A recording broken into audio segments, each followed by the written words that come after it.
Assalamualaikum warahmatullahi wabarakatuh. Selamat malam rekan Rawa FM. Selamat malam untuk Anda semua dimanapun Anda berada di malam hari ini.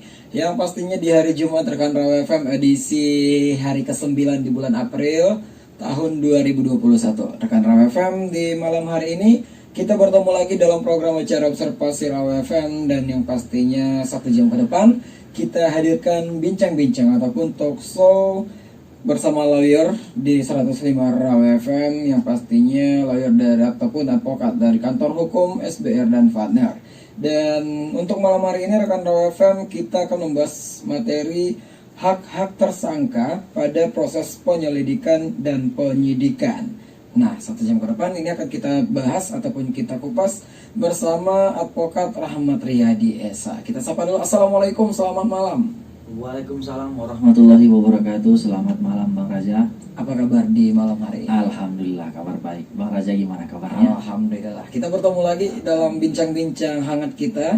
Dan tentunya ini akan membahas hak-hak tersangka pada proses penyelidikan dan penyidikan. Ya. Mungkin namun sebelum kita bahas secara detail ini, rekan Rawa FM perlu kita informasikan, buat kalian yang mau bertanya boleh melalui telepon ataupun WhatsApp di 0822 99996105, baik terkait dengan tema kita ataupun bisa juga membahas dengan yang tersandung oleh hukum lainnya. Nah, baik, buat rekan Rahmat nih. Ya, Tadi hak-hak tersangka pada proses penyelidikan dan penyidikan. Ya. Sebelum masuk ke tema ini mungkin boleh diberikan apa sih yang dinamakan ataupun definisi dari penyelidikan dan penyidikan ini? Baik, siap. Ya. Terima kasih Bang Raja mengawali diskusi pada hari ini. Pertama, kita dari kantor hukum SBR and Partner mengucapkan terima kasih masih diberikan kesempatan untuk memberikan sedikit ilmu lah, bisa dibilang begitu, untuk masyarakat Kota Padang Sidimpuan, Tapsel dan sekitarnya. Tak terasa juga Bang Raja, ini udah pertemuan kita yang ke-7 ya. Benar. Izin ini sebelum kita masuki kepada tema, kami berharap dari para pendengar, baik yang mendengarkan live secara radio, live Instagram maupun live YouTube, agar memberikan komentarnya juga terhadap kegiatan kita ini, kan begitu. Benar. Artinya kita berharap feedbacknya ada dengan masyarakat, berkaitan dengan materi atau berkaitan dengan mengena tidak terhadap masyarakat apa yang kita sampaikan. Penyampaiannya gimana kira-kira? Apakah terlalu berat, terlalu banyak bahasa-bahasa hukumnya atau gimana, kan gitu. Benar. Saya pikir mudah-mudahan nanti para pendengar memberikan tanggapannya terhadap kegiatan ini. Baik, mengawali diskusi kita ini, pertama kita masuk di, sebelum masuk ke penyelidikan dan penyidikan, kita masuk di tersangka dulu, Bang. Baik, Raja. tersangka dulu. Tersangka itu apa? Jadi dalam pasal 1 angka 14 di Kitab Undang-Undang Hukum KUHP, Hukum Pidana, tersangka adalah seorang yang karena perbuatannya atau keadaannya berdasarkan bukti permulaan yang cukup patut diduga sebagai pelaku tindak pidana.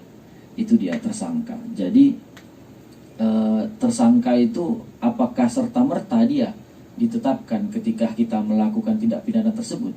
Kan itu menjadi pertanyaan. Jawabannya adalah tidak. Jadi sebelum ditetapkan tersangka itu ada yang namanya proses. Nah, itulah tadi proses penyelidikan dan proses penyidikan. Nah, jadi dalam proses penyelidikan, apa bedanya antara proses penyelidikan dengan proses penyidikan? Sebenarnya proses penyelidikan dan penyidikan itu tidak bisa dipisahkan. Karena ini adalah satu kesatuan serangkaian penyidikan yang dilakukan oleh para penyidik, yang dalam hal ini diberikan kewenangan oleh undang-undang. Penyidik itu adalah kepolisian. Nah, jadi yang berhak melakukan penyidikan ataupun penyelidikan itu adalah pihak dari kepolisian. Penyelidikan itu adalah tindakan awal untuk mencari apakah ada tindak pidana yang terjadi. Jadi penyelidikan itu tindakan awal. Itulah kalau kita sering melihat di TV ataupun di tempat lain, ada yang namanya penangkapan, ada yang penahanan, penggeledahan dan lain-lain. Itu adalah serangkaian penyelidikan. Itu adalah serangkaian penyelidikan. Jadi bagaimana dia dikatakan dengan penyidikan? Nah, yang dikatakan dengan penyidikan tetap tindakan oleh penyidik yang tujuan akhirnya adalah menetapkan tersangka nanti. Artinya membuat terang suatu perkara itu. Jadi dalam proses penyidikan atau penyidikan, seseorang dapat diangkat perkaranya, ditetapkan sebagai tersangka itu dengan bukti permulaan yang cukup. Bukti permulaan yang cukup itu apa?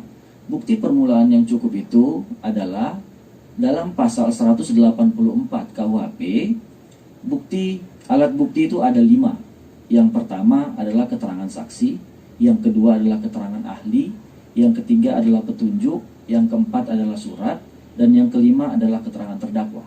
Jadi dari yang kelima ini minimal 2 alat bukti.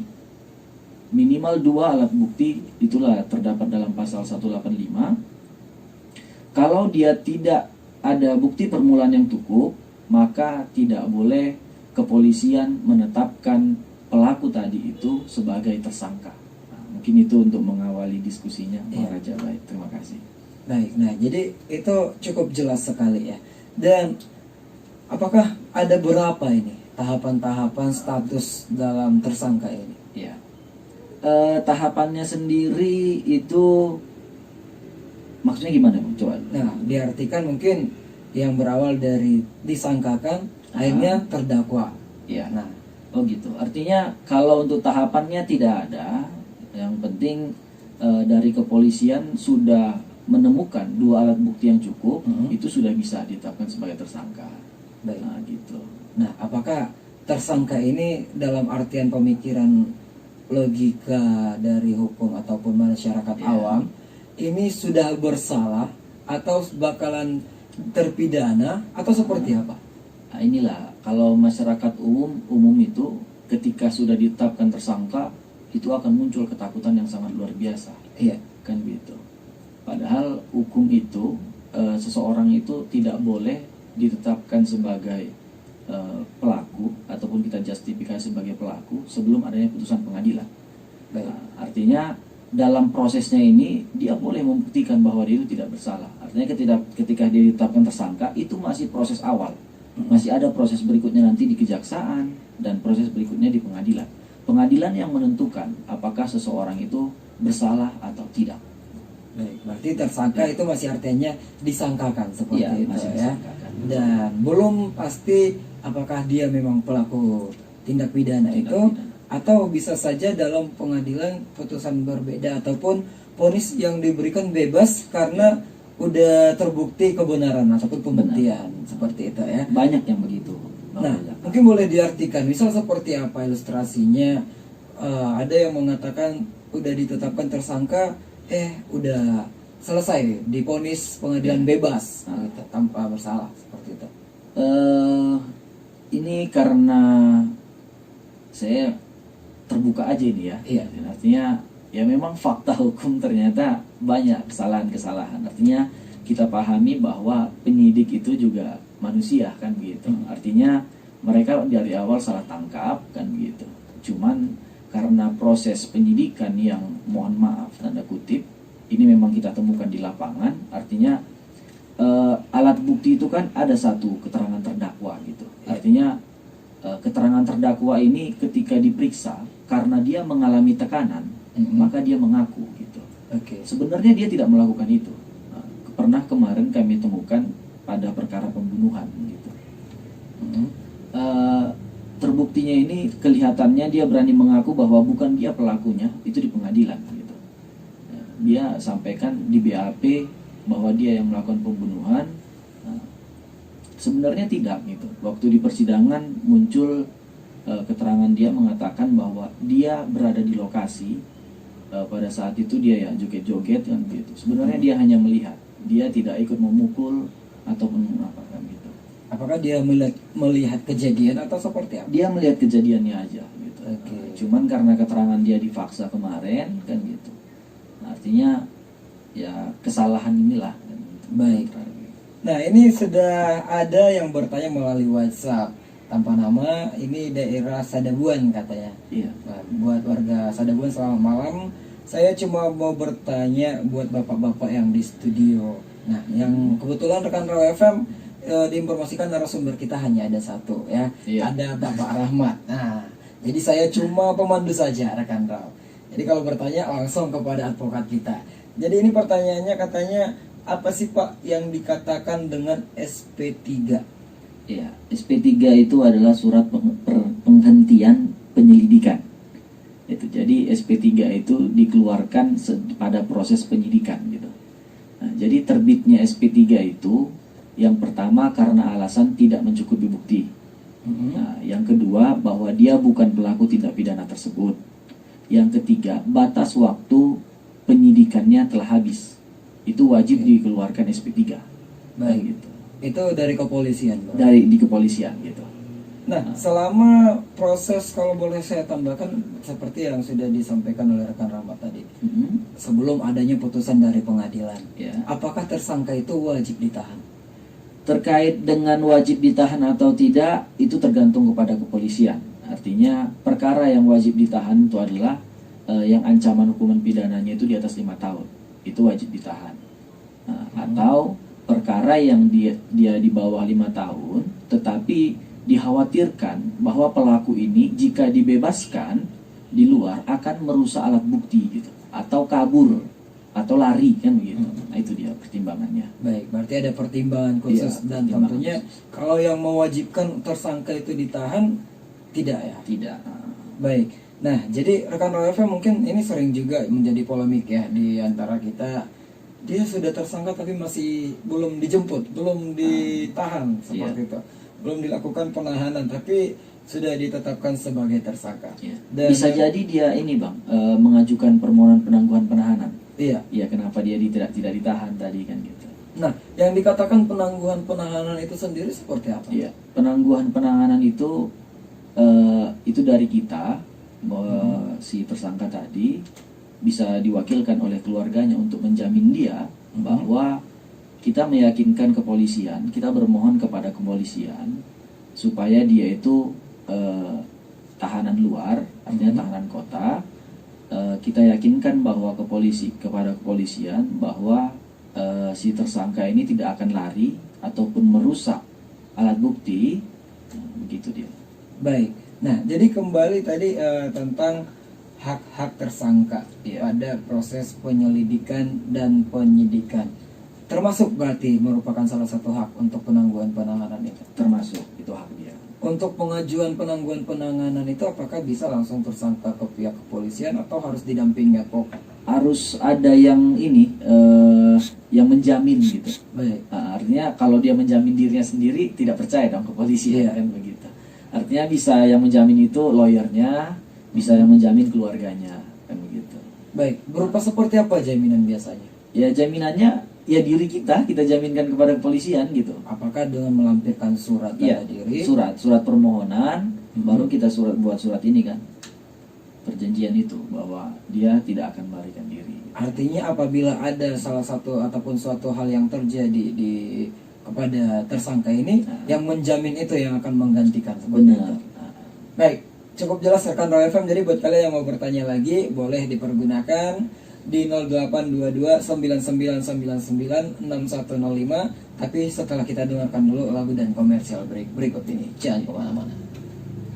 Masih dari kawasan Sudirman 219 Kota Padang Sidimpuan 105 Raw FM, your lifestyle. Rekan Raw FM, kita masih di talkshow kita bersama lawyer ataupun yang lebih tepatnya di studio Raw FM ada rekan advokat Rahmat Riyadi SH. Masih semangat ya? Semangat. Alhamdulillah. Dan tentunya rekan Raw FM, buat kalian yang mau bertanya silahkan boleh melalui SMS, boleh melalui WhatsApp atau telepon juga boleh di 082299996105. Baik, tadi kita bahas hak-hak terhadap tersangka pada proses penyelidikan dan penyidikan. Boleh kita tahu seperti apa saja hak yang didapatkan tersangka ini? Iya, baik Bang Raja. Rekan Raw FM dimanapun berada, setelah tadi kita telah diskusi bagaimana seseorang itu bisa ditetapkan sebagai tersangka, jadi terhadap tersangka itu juga tidak serta-merta ya ditetapkannya gitu. Artinya bukti permulaan tadi yang cukup kan begitu. Ada 12 hak-hak tersangka yang harus dipenuhi dalam suatu perkara gitu. Yang pertama, hak prioritas penyelesaian perkara. Hak prioritas penyelesaian perkara ini adalah setiap orang yang ketika telah ditetapkan sebagai tersangka dan sudah keluar surat penetapannya, maka dia berhak untuk segera perkaranya itu diperiksa, perkaranya itu supaya diselesaikan. Artinya status terhadap dia harus cepat dinaikkan begitu. Dalam KUHP, kepolisian itu diberikan waktu untuk perkara yang ringan ataupun mudah itu 30 hari untuk menyelesaikan pada tahapan penyidikan itu. Setelahnya berkas harus sudah diberikan kepada kejaksaan kalau naik, atau kalau berhenti itu tadi di SP3. Nah, kalau dia perkara yang berat itu kelipatannya 60 hari, sangat berat 90 hari gitu. Yang kedua, hak persiapan pembelaan. Nah, ini jadikan setiap tersangka itu diberikan kewenangan untuk melakukan pembelaan terhadap dirinya. Jadi terhadap hak pembelaan ini adalah setiap tersangka diberikan hak untuk ingkar. Artinya tersangka itu boleh berbohong.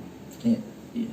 Dibuktikan aja gitu bahwa dia itu ternyata tidak melakukan tindak pidana gitu.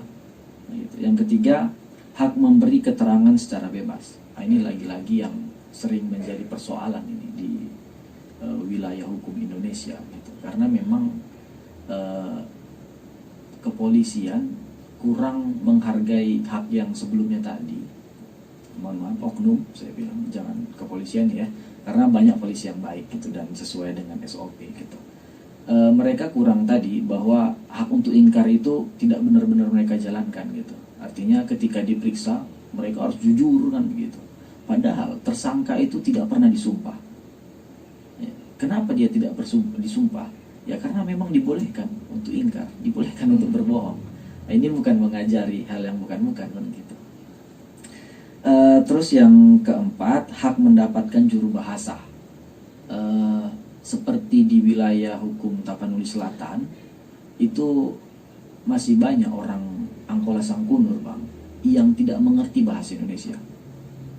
Artinya kebanyakan sana kan mayoritas itu, bukan mayoritas, sebagian kecil juga lah, itu orang Nias kan gitu. Orang Nias yang mereka itu tidak mengerti bahasa Indonesia. Makanya setiap orang yang diperiksa di BAP itu yang tidak mengerti bahasa Indonesia harus disiapkan oleh kepolisian untuk penerjemahnya.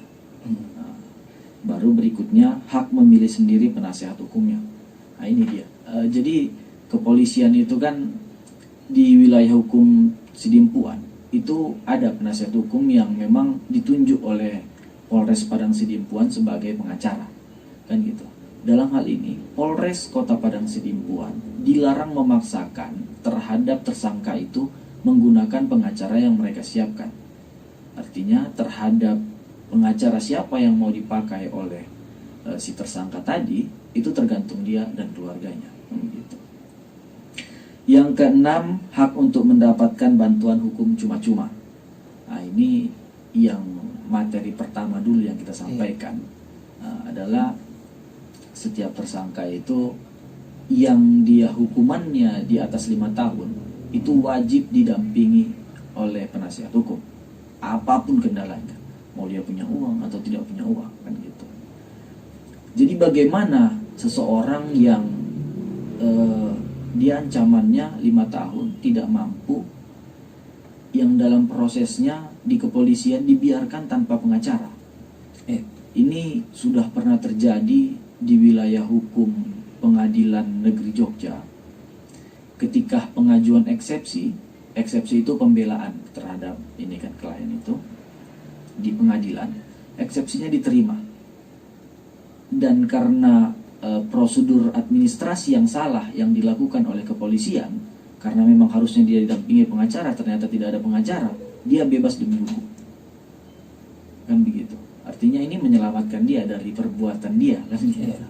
Artinya memang efeknya ini bahaya kalau tidak diberikan gitu, bisa membuat orang itu lepas dari jeratan dan korban akan merasa dirugikan kan. Benar. Artinya pelaku yang jahat terhadap dirinya itu lepas begitu aja gitu karena kesalahan dari pihak kepolisian gitu. Dan kepolisian yang salah dalam penerapan hukum ini bisa mendapat kode etik gitu. Nah, itu dia. Yang ketujuh, hak untuk menghubungi penasihat hukum gitu. Jadi kepolisian dilarang untuk menolak si tersangka tadi itu ketika dia mau berkomunikasi dengan penasihat hukumnya. Kepolisian harus memberikan media telepon mungkin untuk si tersangka tadi menelpon penasihat hukumnya karena dikhawatirkan kapanpun waktunya. Kalau penasihat hukum itu 24 jam bisa berkunjung. Nah, kecuali kalau umum kan gitu, keluarga itu ada jam besuknya. Kalau penasihat hukum, kenapa 24 jam? Karena dikhawatirkan sifat manusia ini kan banyak kealpaannya. Benar. Nah, entahnya pula yang mau disampaikan dia itu menjadi pembelaan yang bisa menyelamatkan dia, yang bisa meloloskan dia dari jerat hukum, kan begitu. Yang kedelapan, hak kunjungan oleh dokter pribadi. Ini banyak ini dilakukan oleh penjahat-penjahat koruptor, kan begitu. Mereka itu rajin kali itu dokter-dokter pribadinya. Bahkan kemarin kasus perempuan, saya lupa siapa namanya, itu dokter kecantikannya pun datang gitu. Jadi dia di dalam sel itu ya ada mesisnya apanya, kan begitu. Nah, itu yang Tapi itu merupakan hak tersangka. Itu hak tersangka gitu. Nah, yang kesembilan, hak diberitahukan, menghubungi atau menerima kunjungan keluarga dan sanak keluarganya. Nah, ini dia. Ini juga sering menjadi problem di wilayah hukum Kota Padang Sidimpuan gitu. Beberapa kali itu penjaga oknum kepolisian itu melarang untuk berjumpa. Nggak tahu saya apa mungkin alasannya. karena pandemi? Ya pandemi dengan menggunakan protokol kesehatan harusnya tetap boleh dong masuk, kan begitu Bang Raja. Nah, tapi beberapa kali itu seperti dihalang-halangi gitu ya kan. Padahal sesuai jam besuk mereka hadir, kan begitu. Nah, yang ke-10, hak menerima kunjungan rohaniawan. Nah, ini banyak tersangka itu karena ketakutan dia menjadi stres gitu. Artinya dia shock betul gitu. Aduh, kok bisa begini gitu. Dikhawatirkan kejiwaannya itu terganggu. Makanya setiap tersangka itu ketika dia membutuhkan ustadz kalau dia muslim ataupun pendeta kalau dia Kristen, itu kepolisian tidak boleh menolak itu. Nah, terus yang ke-11, hak untuk mengajukan saksi. Nah, hak mengajukan saksi ini masuk ke dalam hak persiapan pembelaan dia. Jadi saksi itu dalam istilah hukum ada saksi, ada chart, saksi yang menguntungkan si tersangka, kan begitu. Artinya saksi yang mengetahui bahwa bukan dia pelakunya gitu. Saksi yang akan menyelamatkan dia dalam persidangan, kalau saya bilang seperti itu. Yang ke-12, hak untuk tidak dibebani kewajiban pembuktian. Nah, ini dia yang paling penting. Ini dalam pasal 66 KUH pidana, bahwa kepolisian tidak boleh membebani penyidik, tidak boleh membebani tersangka itu untuk membuktikan kejahatannya sendiri. Ya, dimana-mana kan kalau ditetapkan sebagai tersangka, ditetapkan sebagai pelaku, dia itu pasti ingin membela dirinya dong, kan begitu Bang. Nah, ini enggak gitu. Perbuatan pemaksaan tersangka itu untuk mengakui kejahatannya adalah perbuatan yang melanggar hak untuk tidak dibebani kewajiban pembuktian. Nah, itu adalah perbuatan yang dilanggar oleh kepolisian, kan gitu. Artinya harus dikedepankan bahwa tadi azas itu, bahwa si tersangka boleh ingkar, kan begitu. Ya namanya dia menyelamatkan dirinya. Nah, saya pikir itu ada 12 hak Bang Raja, karena tadi Bang Raja bilang banyak yang bertanya. Artinya jam juga sudah 15 menit lagi, itu jam 9. Kita masuk ke sesi tanya jawab aja biar lebih efektif. Baik, terima kasih. Tapi terkait dari rekan Rahmat tadi yang menyampaikan bahwasanya tidak boleh ataupun tidak ada kewajiban kepada tersangka untuk melakukan pembuktian perbuatan kebenarannya seperti itu ya. terkait kembali kepada yang statement tadi bahwasanya diperbolehkan untuk ingkar, Iya, ya, benar. tanpa ada sumpah seperti itu. Iya. Nah, bagaimana dengan kita sering mendengar sebagai manusia awam yang mungkin masih minim tentang hukum? Bagaimana dengan statement yang mengatakan setiap dalam penyidikan itu ada, kalau kamu jujur kamu akan dipermudah. Kalau kamu menutup-nutupi semuanya yang ada, kamu bakalan ditekan terus menerus. Seperti apa yang hal seperti itu? Itu sebenarnya bagian dari teknik ataupun cara yang dilakukan oleh penyidik untuk membuat suatu perkara itu terang. Ya. Artinya kecukupan alat bukti itu bisa mereka dapatkan karena memang keterangan terdakwa ataupun keterangan tersangka itu merupakan alat bukti yang sah, Bang Raja. Nah, itu dia. Nah, kembali dengan masih dalam penyidikan ataupun penyelidikan ini, apakah ada hukum yang melindungi si tersangka ini bahwasanya dia tidak boleh disentuh ataupun diberikan kekerasan? Iya. Dalam Perkap nomor 12 tahun 2009 bahwa kepolisian dalam melakukan penyidikan harus mengedepankan hak asasi manusia. Ya. Ya, dalam pasal 28 Undang-Undang Dasar 1945 itu setiap orang berhak untuk mempertahankan kehidupannya, keluarga, berhak juga untuk diberikan hak asasinya, artinya tidak dilanggar hak asasinya, kan begitu. Berdasarkan pasal itu harusnya pihak kepolisian itu dilarang menggunakan sikap-sikap kekerasan dalam melakukan melakukan penyidikan untuk dalam hal pembuktian, kan begitu. Kepolisian yang melakukan kekerasan itu nanti dalam persidangan bisa BAP-nya itu dibatalkan, Bang Raja. Ketika si tersangka menyampaikan di muka persidangan bahwa BAP yang telah diberikan dia itu dia berada dalam tekanan, maka hakim akan memerintahkan penyidik untuk melakukan BAP ulang. Dan itu akan menjadi ribet kan perkaranya. Nah, apakah ada wadah ataupun tempat pengaduan si tersangka ini apabila mendapatkan hal tersebut? Iya, kalau untuk tempat pengaduan yang pertama kita adukan adalah oknumnya, kan begitu, penyidiknya, kan begitu. Silahkan kawan-kawan yang mau melaporkan penyidik yang salah dalam melakukan tindakan ini ke SPK, Sentra Pelayanan Kepolisian. Itu ada di wilayah hukum setiap daerah.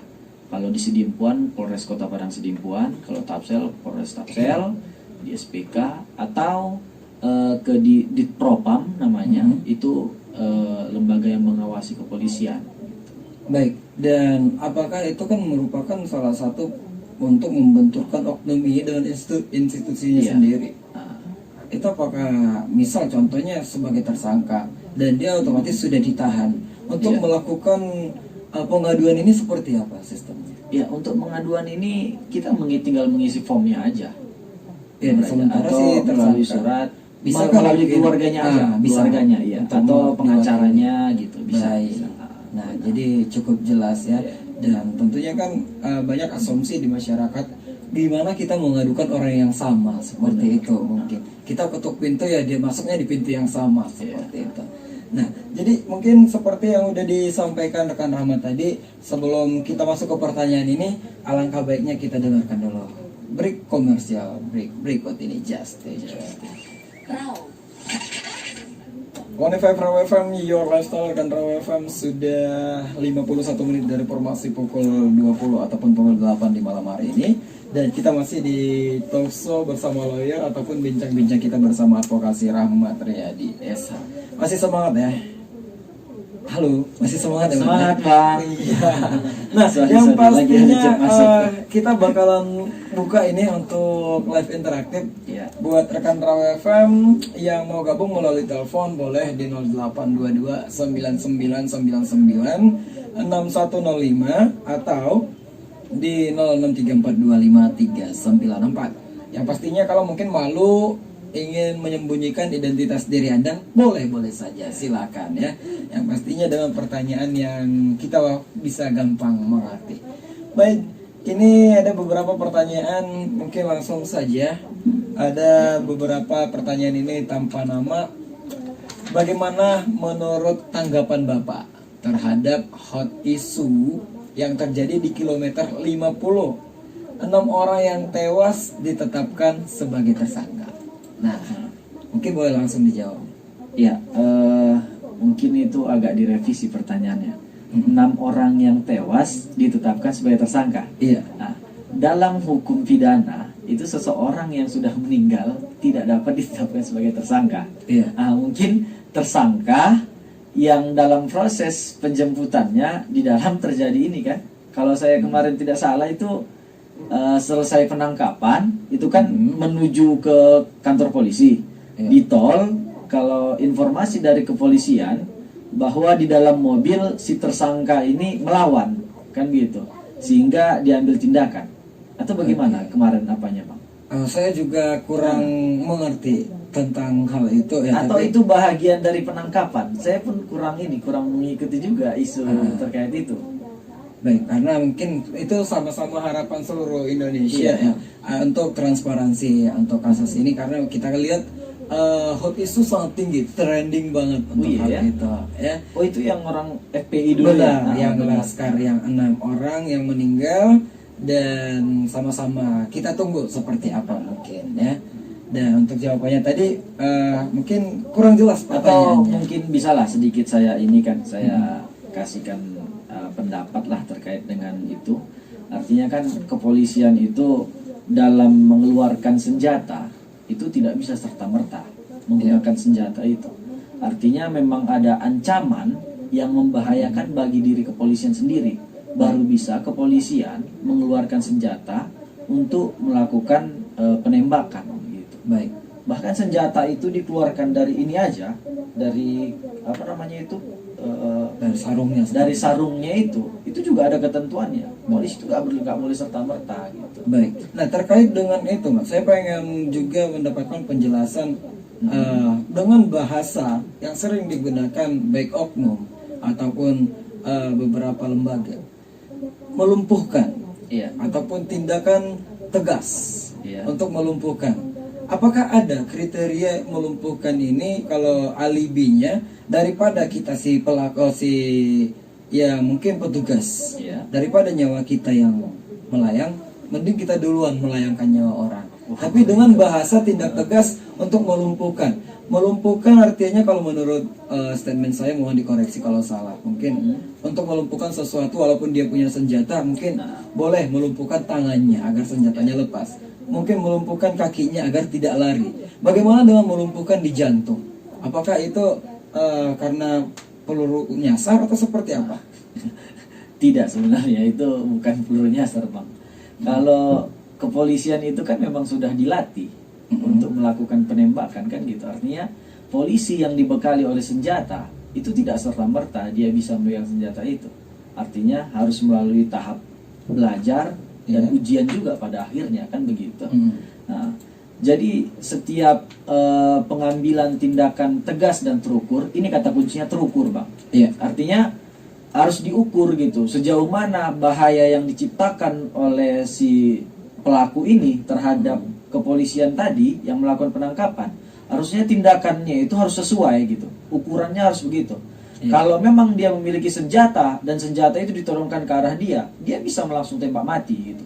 Artinya untuk menyelamatkan dirinya. Iya. Tetapi kalau kita lihat misal yang baru-baru yang hot isunya itu, yang kejadian di Mabes, Iya. markas besar kepolisian, saya melihat bahwa perempuan yang umur 25 tahun itu sepertinya bukan profesional dalam Iya.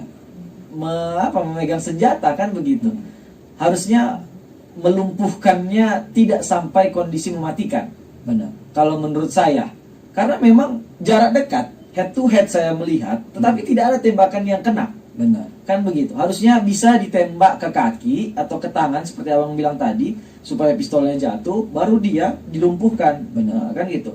Artinya pelaku tadi itu kan sebenarnya bisa jadi sumber informasi Iya. terhadap pelaku yang lebih besar kan gitu. Ini jaringan siapa kan begitu. Benar, benar. Kalau seandainya dia dilumpuhkan sampai dengan mati, yang rugi kan juga kepolisian. pembuktiannya nanti akan sulit ke depan gitu. Mengungkap jaringannya akan sulit gitu, Bang. Berhenti di dia. Berhenti di dia jadinya gitu. Makanya terukur tadi kata kuncinya. Harus terukur gitu. Yang diperbuat dia apa, yang kita ambil sikap apa. Harus seperti itu. Berarti ada tindakan masing-masing ya. Benar, ya. Nah, kita lanjutkan lagi ini. Assalamualaikum warahmatullahi wabarakatuh. Bang. Waalaikumsalam. Saya Yeni Isliani, mahasiswa Hukum Pidana Islam, Fakultas Syariah dan Ilmu Hukum IAIN Padang Sidimpuan. Saya mau nanya, Bang. Awalnya teman saya diperiksa sebagai saksi. Ya. Panggilan pertama. Panggilan kedua ditetapkan tersangka dengan kasus penganiayaan dan langsung ditahan tanpa mendapatkan surat penahanan dan tersangka meminta permohonan penangguhan penahanan tetapi tidak diberikan. Bagaimana upaya hukum terhadap teman saya ini? Oke, baik. Upaya hukumnya pertama terkait dengan penetapan dia sebagai tersangka itu setelah dia diundang untuk BAP sebagai saksi untuk dia supaya bisa naik ke dalam status tersangka, maka kepolisian harus melakukan gelar perkara dulu. Kan gitu. Setelah gelar perkara, barulah bisa seseorang itu ditetapkan tersangka. Jika tadi si tersangka itu, si saksi tadi yang ditetapkan tersangka tanpa dilakukan gelar perkara sebelumnya, harusnya itu cacat prosedur. Penetapan tersangkanya itu bisa diajukan kepada pra peradilan. Ya, kan begitu. Nah, terbaru seterusnya terkait dia tidak mendapatkan surat penahanan, ini juga kalau saya melihat adalah kesalahan administrasi daripada kepolisian, dan ini cukup membahayakan juga terhadap instansi penyidik itu gitu, karena bisa menjadi alasan untuk pra peradilan. Jadi penetapan tersangkanya itu bisa dibatalkan. Ketika penetapan tersangkanya itu bisa dibatalkan, maka si pelaku tadi bisa bebas demi hukum gitu. Upayanya itu prapit kalau saya bilang. Jadi kalau ada cara-cara yang dilakukan oleh kepolisian yang tidak sesuai, maka ajukan pra peradilan. Begitu dia. Untuk mengajukan pra peradilan itu seperti apa ya? Ya, kalau untuk mengajukan peradilan nanti panjang kali nih. Kayaknya kita bikin materi next time aja, Bang. Nah, panjang ini soalnya perkara pra peradilan ini. Baik, kita lanjutkan lagi ini tentunya buatnya Adinda Yeni Isliani di Pasih IAIN Padang Sidimpuan. Semoga ini berkelanjutan dan kamu bisa simak seperti apa langkah berikutnya ya.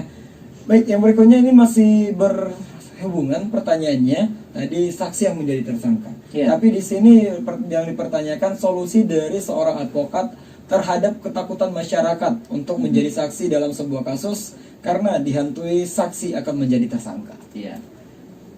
Makanya kalau dalam panggilan kepolisian itu kan ada 3 kali panggilan. Panggilan pertama tidak hadir, maka akan dilakukan panggilan kedua. Panggilan kedua tidak hadir, maka panggilan ketiga kepolisian dapat melakukan pemaksaan terhadap panggilan tersebut. Ya kan begitu. Tapi itu terhadap yang diduga pelaku. Baik. Kalau dia saksi, ya kepolisian harusnya mendatangi saksi ini karena mereka kebutuhan kepolisian kan dalam hal pembuktian. Kan begitu. Artinya kalau kita tidak bersalah, kenapa harus takut? Kan gitu, Bang. Baik. Kalau bukan kita pelakunya, sementara kita diminta oleh kepolisian, kita diminta oleh undang-undang untuk membuat terang sebuah perkara, kita harus datang. Kita sebagai masyarakat yang taat hukum harus juga menghargai proses hukum, harus juga membantu para penegak hukum. Baik. Gitu dia. Baik, karena waktu kita juga udah pas ataupun udah di ujung. Terima kasih buat rekan Rahmat, semoga sukses terus. Salah satu advokat muda di Kota Padang Sidimpuan, dan kita berdoa semoga bisa dibantu ke internasional juga. Amin. Ya. Sukses terus, sampai ketemu lagi. Semoga kita bisa bertemu lagi dengan pembahasan yang lebih menarik lagi.